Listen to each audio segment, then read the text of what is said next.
Yeah. Yes, hello, I'm here. All right, here we are. We're good. We're good to go. Everything is good to go. It's good to see you this week. Yeah, it's great to see you.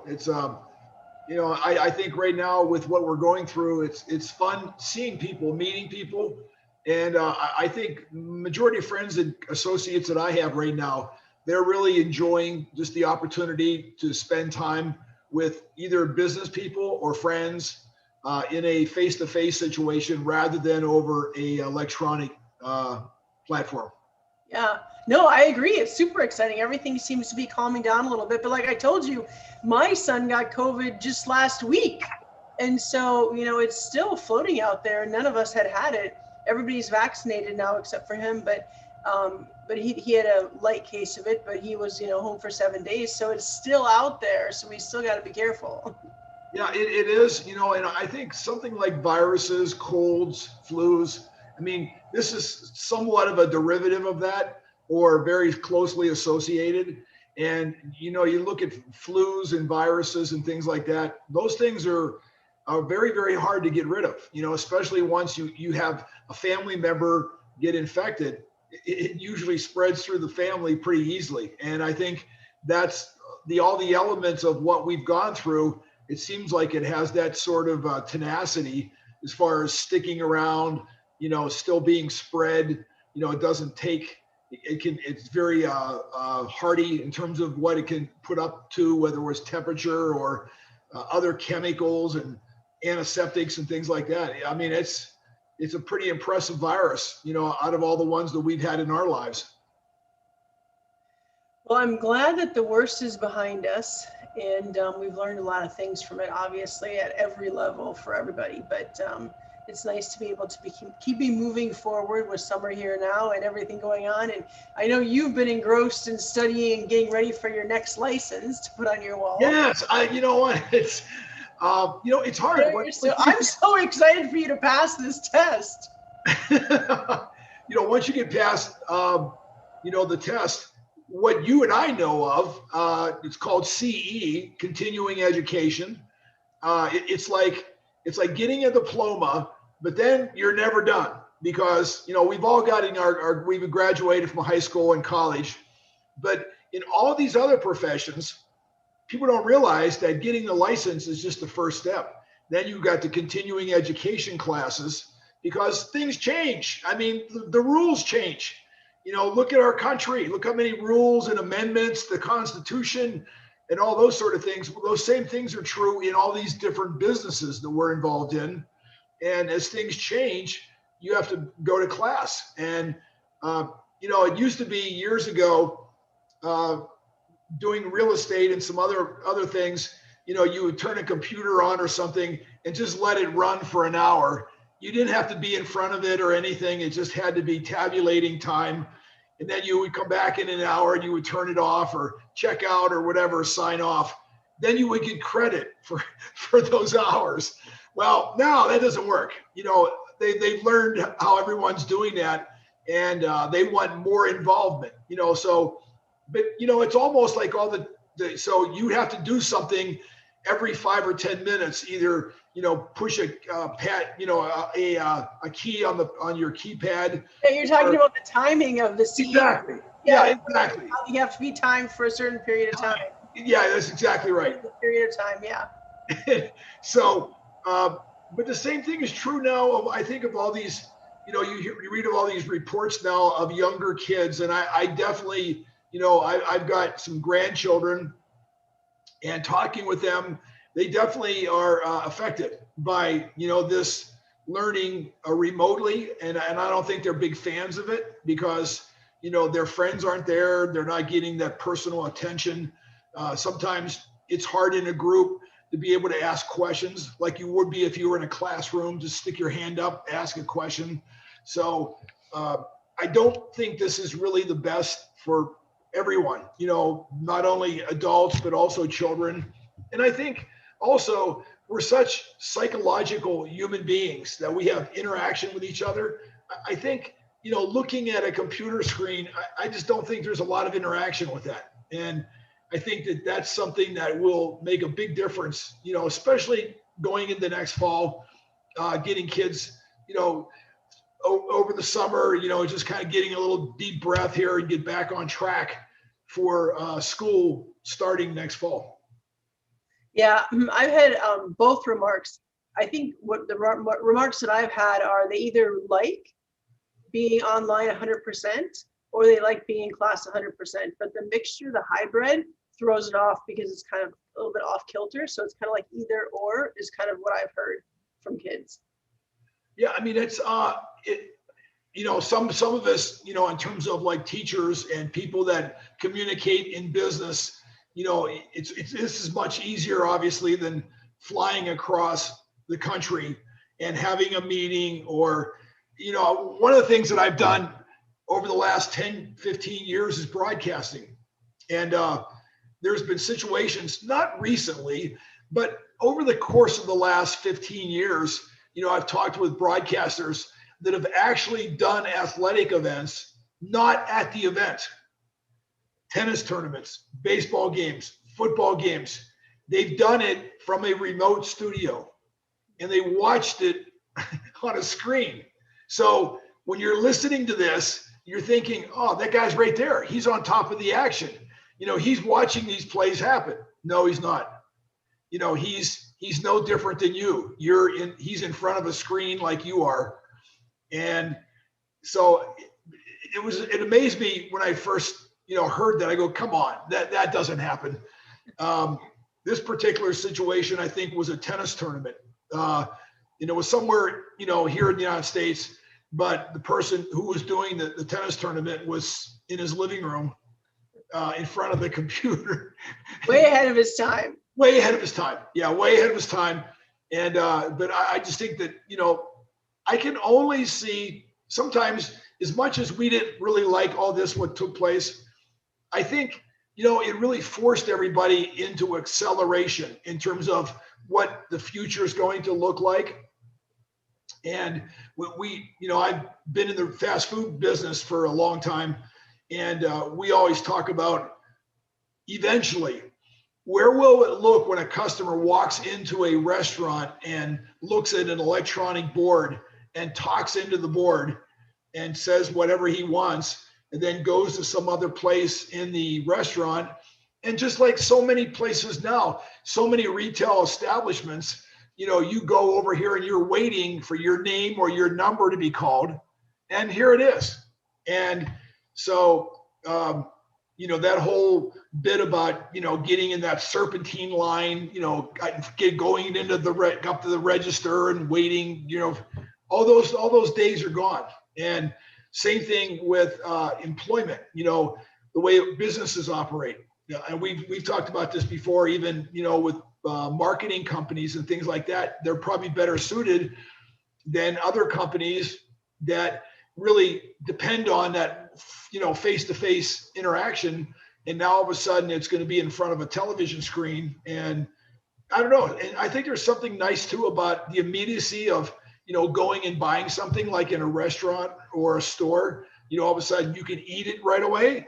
You've got the item in your hand, your hairspray or whatever. You can go home and do whatever you would, take a shampoo or whatever, wash your car. And it isn't like that now. It's we've become more acclimated to the knock at the door. Oh my gosh, that's Amazon or that's somebody else with my package. And I'll be honest with you, I kind of get a big kick out of it. I mean, rather than going out and buying something, I would much rather have somebody knock at the door. Hey, here's my package. I didn't even have to go anywhere except down the hallway, and here it is. And so I think that's pretty cool. And there's a lot of things now that instead of going out and buying that you normally would do, you're sitting in this chair, you have a computer in front of you. Hey, you can order it. It'll come tomorrow. It'll be at your house tomorrow. And you're going to have the thrill and excitement of opening the door. There it is, and saying hi to the driver as he's running down to his truck to drive off. No, it's pretty cool. So there's definitely pluses and minuses. I love it. I love it.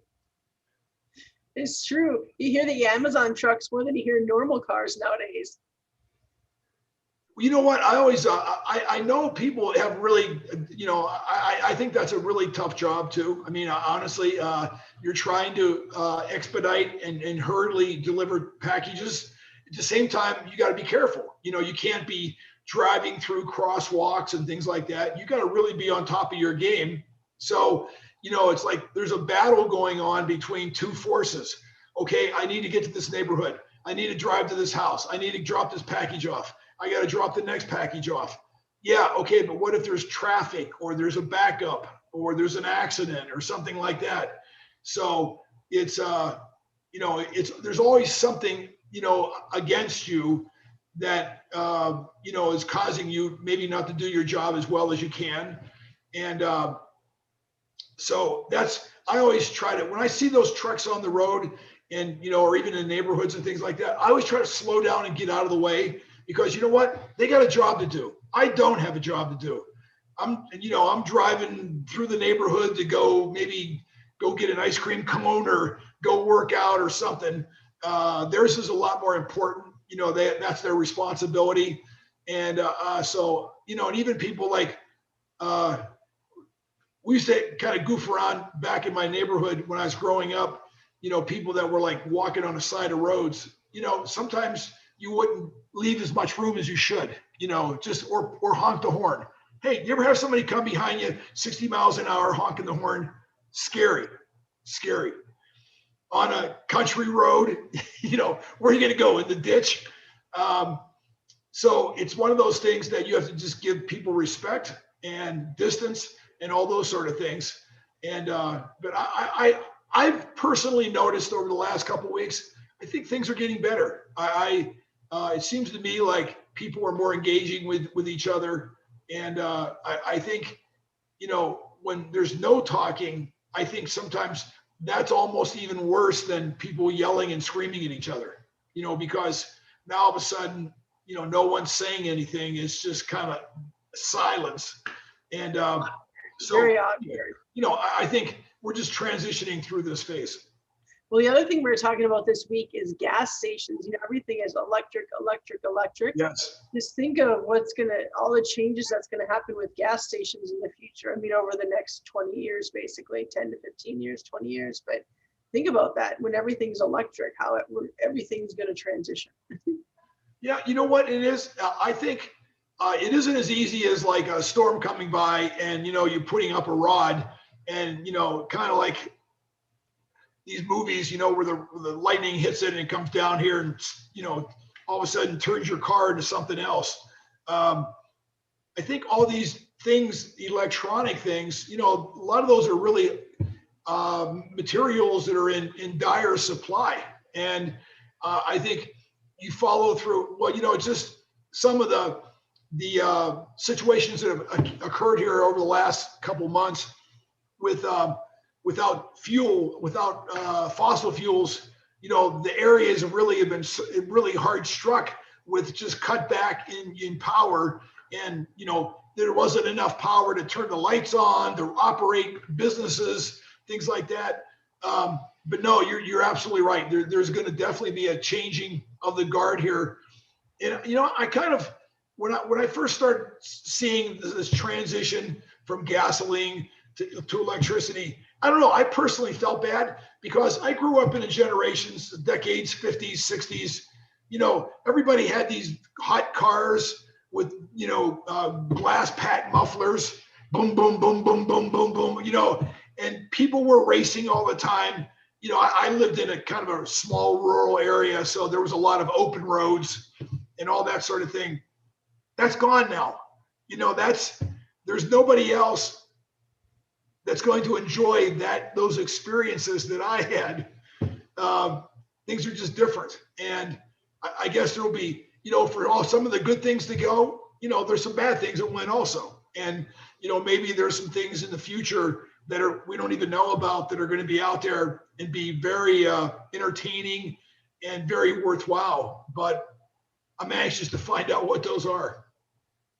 I bet you we can still find some gravel roads in rural neighborhoods. Well, you know yourself. I mean, you're well aware of the Midwest, and I think some people that grew up on the East Coast and the West Coast, more density, things like that, maybe didn't experience some of these things. But, I think it was great, growing up in the Midwest, wide open areas. There were just some roads where you could drive 2 or 3 miles and not see another car. I mean, one of those things, that's how wide open it was. And, those same areas now, obviously the population has increased significantly, and development and all those sort of things. And, so I think you have to change, but that was just a great time. There is nothing about the 60s, especially, that I can think of. I guess we were in the Vietnam War and stuff like that. But, I think for the most part, just growing up, being a teenager, that was a great decade to be hanging around. I can still feel the speed bumps on the gravel road when you're driving on a gravel road. You know how they're so bumpy. Oh, yeah. People even driving today, because I used to drive on this gravel road almost every day.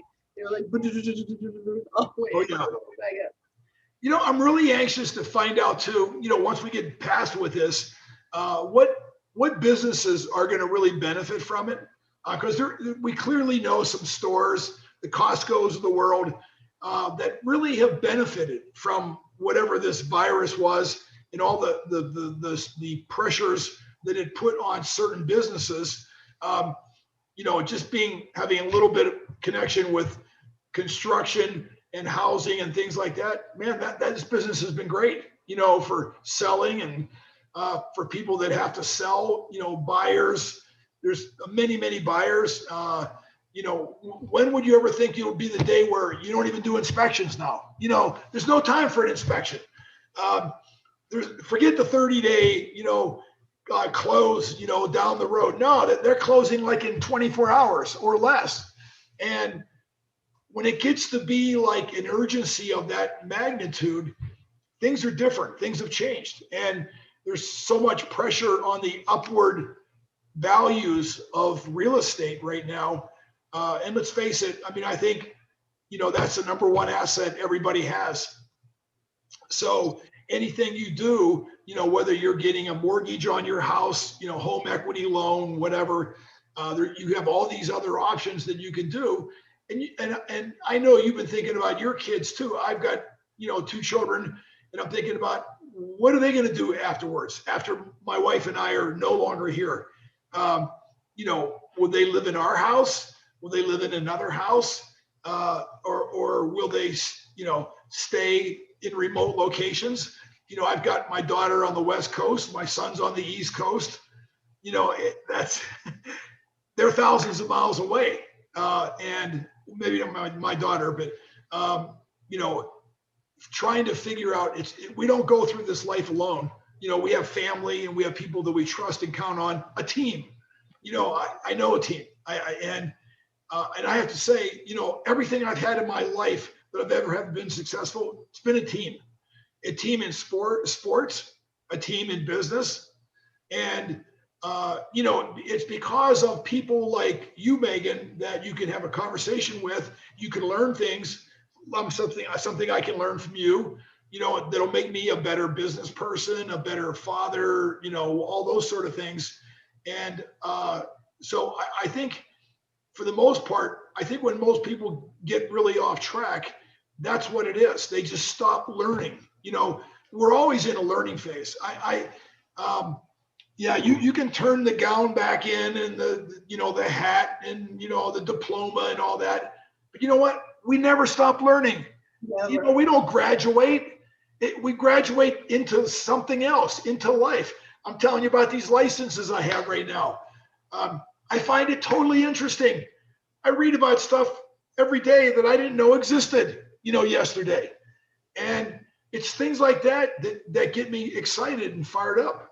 And why wouldn't I want to try to learn as many things as I could, whether it be skills or knowledge, because it may improve my relationship with you, or something else we're doing, or, another mission that we have in terms of trying to accomplish it.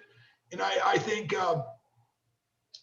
I think the moment that we stop learning and getting better, we start to die physically and mentally. So not No, a good. you have to continue. Wisdom is key. Wisdom is key in some of it. You know, you have to learn through life. And other of it, the more you can gain from everybody else that's already gone through something, the better off you are. It saves a ton of time.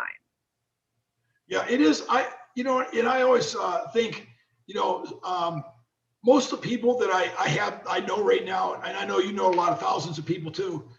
The people are struggling because, when I've talked with them a year ago or 2 years ago or 3 years ago, nothing's changed. It's the same. I'm saying, where did you go? Who did you meet? What did you learn? What books did you read? What classes have you taken? No, nothing.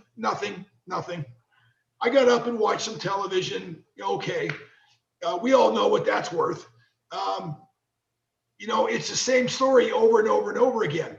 I don't know. It's like, I have a hard time turning television on. And if it's not for like movies or something like that, this other, where you just, when I grew up, no one ever watched politics. Nobody ever watched what was going on inside the halls of justice or whatever. Nobody cared. And, it was a great life. Now we have half that does nothing but wake up every morning and watch, Nancy or somebody, spout off something or say something. You know what? I've met some of those individuals. I'm not saying the ones that are out there right now. I'm not impressed. I think there's some, I've met a lot of people in the world of athletics. Here's what I like about athletics. It's not as though you have any image. You are who you say you are. You are what your record says you are. You can't pretend you're somebody else. Hey, I'm this great person, like on television. No, you're not a great person. You guys got blown out last week. You got stomped on. You're not a good coach. You're not a good player. You're not a good teacher. That's what I like about sports. And when you come and you add up all this other crazy stuff. It's measurable. It's measurable. Measurable. Yes, it's measurable. And you know what? I know one thing. I wanted the best players on my team, the best coaches, the best owners, all those sort of things. I didn't care about where they came from, what town they lived in, who their parents were. If they were a good teammate on a team that I was on, I couldn't get any closer to them than I already did. It was beyond a brotherhood because you literally relied on them. I can't remember ever walking out of the house one day with my two brothers and we're going out there getting ready to battle somebody on the next block. Like we're going to, with baseball bats and it's going to be a fight. We never did that. Did that plenty of times in the NFL, going into games, you know what? Okay, I got these plastic pads on here, or, used to be able to tape everything on your body you can imagine, like metal bars and stuff like that. And you went out there and you clubbed guys, they went down for the count. But that's the way it was. But the guys you played with too, they would do anything to protect you. Seriously, they would literally, lay their life on the line. And, so it was an unbelievable occupation to have for, getting your mind right. There was no failure to communicate on those teams. Guys actually said what they wanted to say. Didn't try to dress it up. Nope. Here it comes. Kaboom! Right in front of you, right in your face. And you may not like it, but you know what? It was the truth. And same thing, that you gave right back. You didn't have time to pretend and make up some stories no, it was so fast and quick, especially in between plays. Wow, it was intense. And I really appreciate the experience for having done that because you know what? It puts everything else in my life in perspective. Am I going someplace? Is it better or worse? I had coaches like Woody Hayes in college said, you're either getting better or you're getting worse. You're never staying the same. That's true in life. We're never staying the same. We're getting older. We're getting dumber, smarter, whatever. You are literally getting dumber as you get older. You know why? You're getting older. You're forgetting things. You don't even remember what you did the day before. So you are getting dumber. So you better be learning something. You better be reading something, because you know what? Just the internal mechanism here, once you get past a certain age, look out, man. You're on the slippery slope on the downside.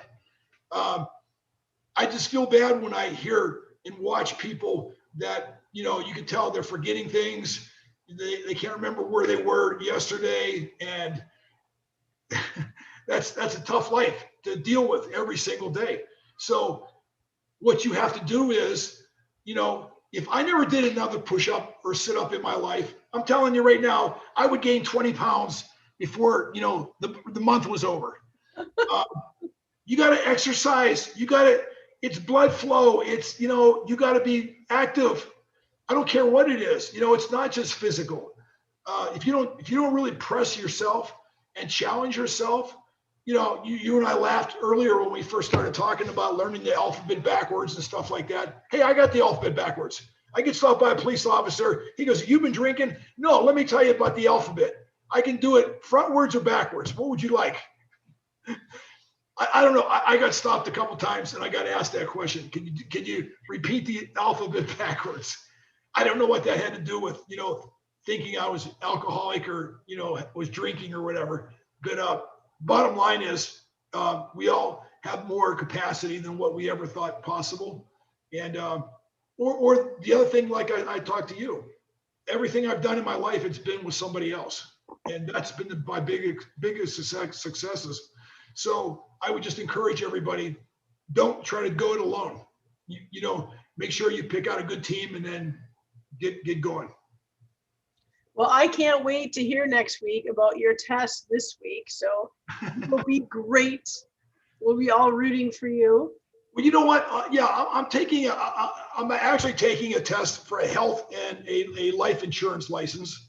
And you could say, well, you know, what are you doing, Doug? Are you going to buy an agency, or are you going to be out there doing something?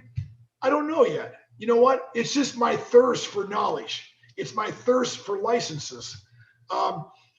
Here's why I really like licenses. I don't have to wait 6 months, you know, to finish a semester and be $30,000 underwater. I can do this for, you know, like $500 and get a piece of paper, you know, like this. All of a sudden I can hang it on the wall and it says Doug Plank on it. He's passed the test. He can do all these things. He can sell policies. And, you know, here's my point too. I'm studying right now health and life insurance. Why wouldn't you want to study health and life insurance? What could you possibly find out that might make your life better, happier? You know what? You could find out where the good policies are. You know, there's also things in there in terms of recommendations on lifestyle, things to do right. You know, it's being out of like a textbook. It's being taught to you, but you know what? It all makes sense. It's common sense. You know what though? Common sense isn't very common. So sometimes you have to remind yourself. You have to look and read it. Oh, okay, I forgot about that. You know, when I was 5, I knew that. Now I forgot it. Now I got it again. And when you can do that, and now all of a sudden you have a conversation with somebody, you know, you're not just a typical person. Oh, it's going to be a nice day today. I hope everything works out. No, you've got information and things that you can pass along to your friends, your fellow, you know, workers, all those sort of things. Knowledge is meant to be shared with. And so I think that I'm really glad that I still have some brain tissue left after the NFL. I'm not kidding you. I think I got knocked out about 30 times. And, you know, it was fun though. It's fun getting knocked out, you know, because I like the knockout better than any other injury because, you know, if you broke a leg or something, it was painful. You broke ribs, they were painful. You collapsed a lung, it's painful. You get knocked out, you don't feel one thing. When you wake up, usually you're looking at clouds. That's the first thing you see. So when I opened my eyes and I saw clouds passing over, I go, I know what happened. I got knocked out. I just don't know how it happened. And so, you know, then the memory would just slowly start coming back after that.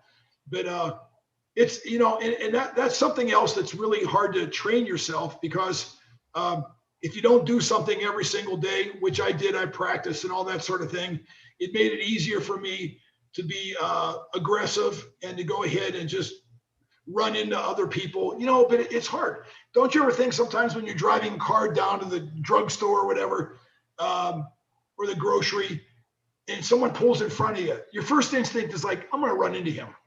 I'm going to smash into the side of the car. No, you can't do that. There's something that triggers your brain. Stop, slow down. We can't hit this guy, because it's going to hurt him and me and all that sort of thing. And that's the one thing I say about, sports in particular, especially football. You have to train yourself on a daily basis just to say, no, I'm not stopping. In fact, I'm going to press my foot on the gas pedal, and I'm going to go see how fast I can go. So when I hit you, I'm going to run full speed into you, and you may not even see me coming. So it's those sort of things that I think really are good training for us, though, later in life, because we make quick decisions fast, assuredly, 100%, and we go. And we don't go until we get to the finish line. And that's what I've appreciated about what I learned from sports. It's never half speed. Everything's full go. Don't wait to get started.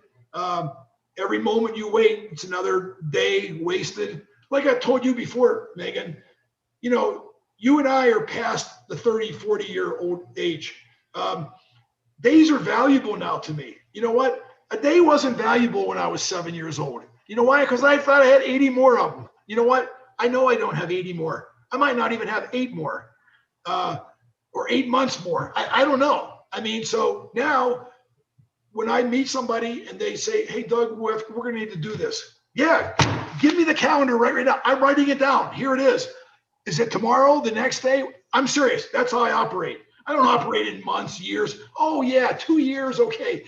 Maybe, catch me next year. I might not even be here next year. You better say next week. That's why we get on this right away, and we do this every week. I operate. No, it's like I said, green bananas. I don't buy green bananas anymore. I might not get to the end of them until they turn. So it's but you keep all that in perspective. I tell you what, it changes who you are and what your perspective is. Definitely changes your urgency. It does. My wife all the time is like, Doug, slow down. I can't slow down. I'm going to have a whole lifetime. I'm going to have eternity to slow down here soon. I don't want to slow down then. No one's even going to have to tell me to slow down. I'll be so slowed down, I'll be blowing in the wind. I'll be a dust blowing in the wind. So why would I want to slow down now? No, there's plenty of time for slowing down. And, and the other thing is, I really appreciate what I was able to do in pro sports with memories and games and things like that. But you know what? How about trying to do something now that people remember?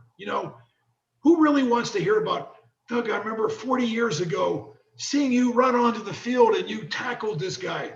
Really? Okay. What does that make me feel like? Like I'm an old man. That's what it does. Doug, I wasn't born when you played, but I heard from my great-great-grandfather that you really were a good player. Oh, thank you. That's a great story. Thanks for the good pat on the back. I'll really feel good about that one the rest of the day. No, I don't care.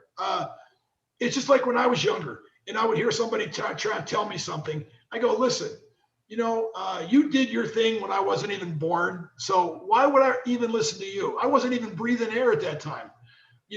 So you're telling me now what was good? No, things change. The dynamics are different now. Sports, how we get along, all those sort of things you can say, things you can do.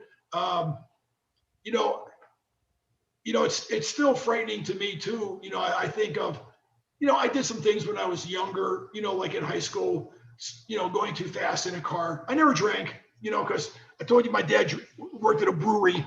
So, he would let us drink at home if we wanted to. We just couldn't drink out of the house. So drinking was not a big deal to me. But, my point is that there's things that, we need to keep in mind when we're teaching our kids and all those sort of things, because you know what, we really are examples to them too. So, I'm trying to be an example to my daughter and son that, hey, listen, it's never over till it's over, and till you say it's over, and you can always get better all the time, and that's what really makes life worth living. Well, and by the way, that leads me to say, before we go, Happy Father's Day. Well, thank you very much. You know what? Don't you think being a parent, though, it's a huge responsibility? Huge responsibility. You know what? And when I was, one thing that I was thinking about this, with Father's Day coming up, there's one thing I always tried to do in my life was always, once you have two kids, two children, or one or whatever, if you can be a good parent to them, and they can have that just like your children do with you. I mean, you only have to be around like 5 minutes to figure it out that your kids love you, and they'll do anything for you. And because of who you are, the things that you've told them over the years, the person that you've been, that's really all that matters. I mean, if I had my children hate me and I had everything else I wanted, I would have nothing, because they're all immaterial. They're going to all be gone. Anything I've ever had down here that has been, put together, it ages. And if it doesn't age from misuse, it's going to be thrown away anyway. My mother passed away a couple years ago, 90 years old, and it was really sad going in a room, and a lot of the things were like heirlooms and things like that. You know what? It was like this scoop technique, on the top of all the desks and all the tables into a trash bag. That's where it went. Who else was going to use it? I wasn't 99 at the time, so I couldn't use some of the lotions and potions she had there to get rid of wrinkles and all that kind of stuff. I'm thinking, you know what? As I'm doing this, I'm thinking, you know what? There's going to be a day not too far down the road. Someone's going to be in your bedroom, Doug, taking your books, your bags, your watches, all your stuff into the famous garbage bag. You're going to be out there with the can one day, just ready to get picked up by the trash man. And it's a memory. So you don't have anything left. I've given almost, through my years too, as people would continue to write to me, having been a former Chicago Bear, instead of just writing on pieces of paper and sending them out, everything I have in here eventually is going to be in somebody else's house, because you know why? Jerseys, footballs, helmets. You know what? Over the years, I would pick the right person. It was the right letter. It was somebody's father dying or whatever. I would sign it and say, thank you. I'm so sorry to hear what's happening. Hope your father, your mother, your brother, your sister enjoys this item. And I've had people break down afterwards, like, oh my gosh, thank you for so much for doing that. No, it's something I was enjoying, in my life. Awesome. But I'm done. I'm done enjoying it. You can enjoy it now. I'll give it to somebody else to enjoy. I'm there's nothing else I can do with it except look at it. So, and if it makes somebody else happy and appreciative, then I think that's what it's all about. And so, whether we like it or not, that's pretty much all that's left after we get done here, is that there's a few memories. And I think, trying to make sure those are good memories are really what I'm all about. Me too. Amen. Absolutely. 100%. I think, I still get excited sometimes what my parents used to do for me, the sacrifices they made. They weren't like jet setters around the country. They didn't travel hardly at all. I don't even know if they left. Forget about leaving the country. They don't even leave the state of Pennsylvania. I only left the state one time up until I started getting recruiting my senior year. One time we drove on a car over to New Jersey to see the ocean. Oh my gosh. I went, oh my, and I never thought anything could be that big. Think about it. The first time it would probably be hard for you, you've seen the ocean too, but I was, 14 years old. Oh my gosh, the ocean was like something like that was hard to describe. I mean, all these waves coming in and the water, as far as you could see it.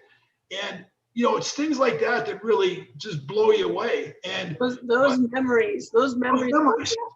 Yeah. And, and like I said, we hardly ever went on vacation. So that one vacation where we went to New Jersey, Atlantic City, I'll never forget it. And it's because, it takes you out of your element. And, my parents had never been to California, and, I took them there for the Rose Bowl one time just to see a game. And it was amazing. It's like you sit in that stadium with all these people, and the noise, it really resonates like an earthquake. And these teams come running on the field, and bands are playing and all this kind of stuff. It's like an experience like one of a kind. And I'm just so glad I was able to give those experiences to somebody else. And I think that's really what it is. Instead of what we've accumulated after, what good is it? You know what I'm saying? Anyway, because I think most people that are really the most wealthy in the world, they all donated it away anyway. They realize that during the course of their life, all these things were nice, but it really didn't change things. It didn't change who they were. And why not try to give these blessings to somebody else? And I think, that's what we're all destined to do. I think so too. Well, let's get back to work, me and you, and get going on it again. Yeah, I know. It's amazing how fast weeks go by.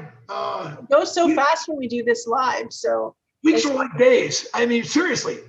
Do you remember when you were like? I'm gonna hang up with you live, and then I'm gonna call you. Is that okay? That's fine. That's great. And we'll say bye to everybody else, and we'll see everybody else next week. See ya. All right. I'll call you.